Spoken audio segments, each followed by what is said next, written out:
Welcome to Teacher Reader, your source for read-alouds and elementary teacher instruction. Today I'm reading Ava and the Rainbow Who Stayed.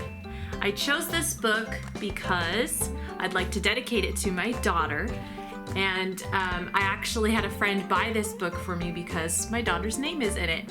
And originally I thought, oh, how cute. It must be a good story because my daughter's name is in it. But actually the message behind this story is really complex. And there's a lot of different ways that you can take the message of this story. So I encourage you to have a discussion about the meaning of this story after you've listened to it. Talk to your parents about it, talk to your friends about it, and I would love to hear what you think the message is after you've listened to the story. All right, here we go. Ava and the Rainbow Who Stayed by Jed Adamson.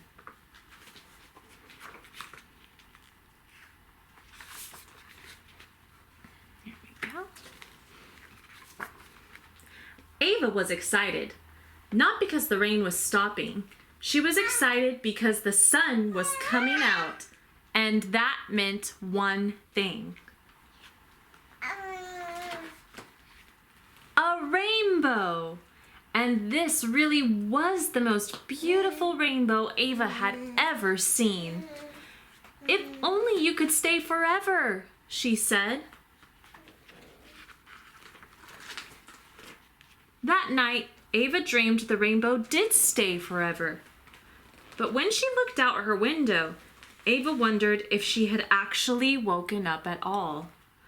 What a happy dream, she thought as she woke the next morning.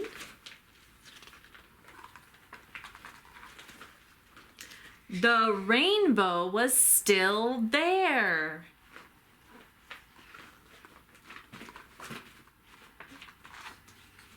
And when he was still there that night, Ava realized it was true.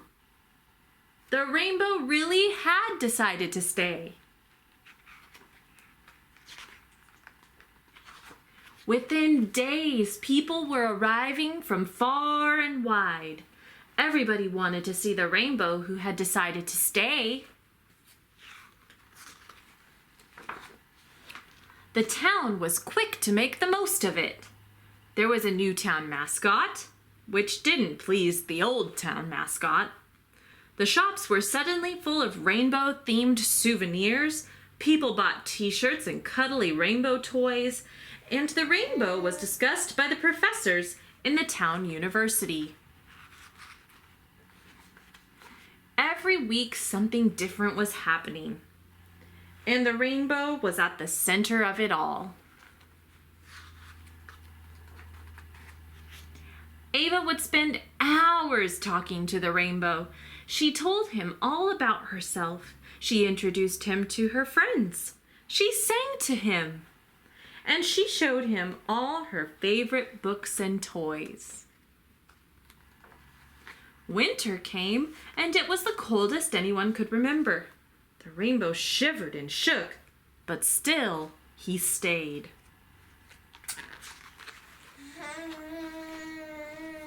Spring finally arrived, and by this time, people had gotten so used to the rainbow, sometimes they even forgot he was there.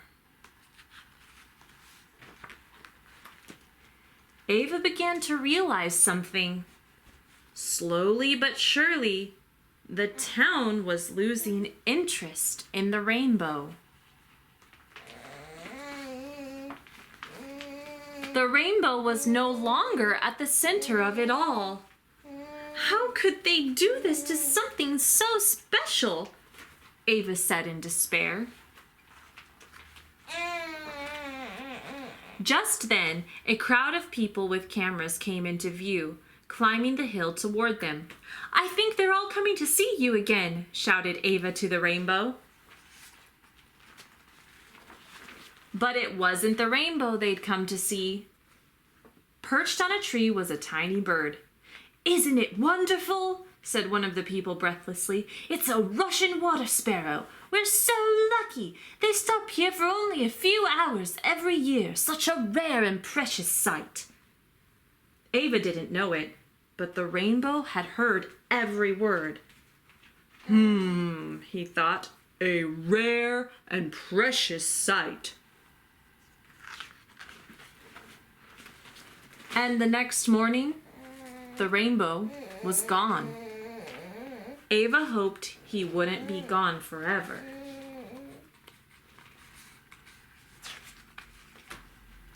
From that moment on, every time it rained, Ava looked for the rainbow.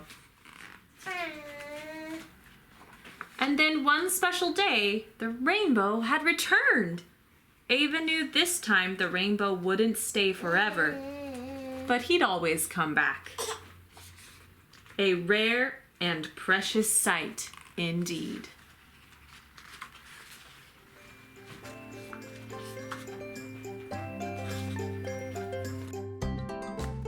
Here are some discussion questions for you to consider after you're done listening to the story. Number 1, why did the rainbow decide to leave? Number 2, what makes the rainbow a rare and precious sight? Number 3, what is the central message of this story?